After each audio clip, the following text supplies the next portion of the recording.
జై శ్రీమన్నారాయణ. ప్రియ భగవద్బంధువులందరికీ శ్రీవారి శుభాశీసులు. ఈ రోజున మనం కార్తికేయ పాశుపత మంత్రం గురించి తెలుసుకుందాం. అయితే చాలామంది కుజదోషం వలన చాలామందికి సంతాన ప్రాప్తి కలగదు. చాలా సంవత్సరాలు అయినా సరే సంతాన ప్రాప్తి లేక చాలా ఇబ్బందులు పడుతూ ఉంటారు. అటువంటి వాళ్ళకి చాలా శీఘ్రముగా సంతానం కలిగేటటువంటి పరిష్కార మార్గం శ్రీ కార్తికేయ పాశుపత మూలమంత్ర జపం. అయితే ఈ కార్తికేయ పాశుపత మూలమంత్ర జపం ఏ విధంగా చేయాలి అంటే,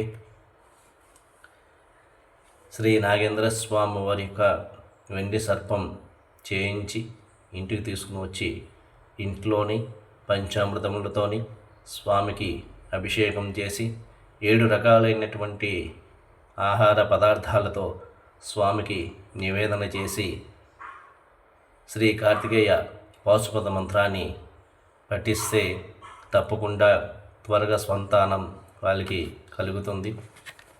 ఇప్పుడు కార్తికేయ పాశుపత మంత్రం చెప్తున్నాను.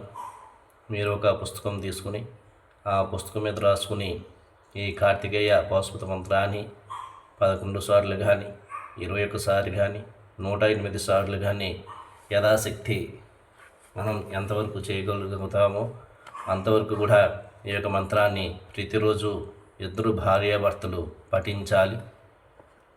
ఇప్పుడు మంత్రాన్ని చెప్తున్నాను, ఒక పుస్తకం మీద రాసుకోండి.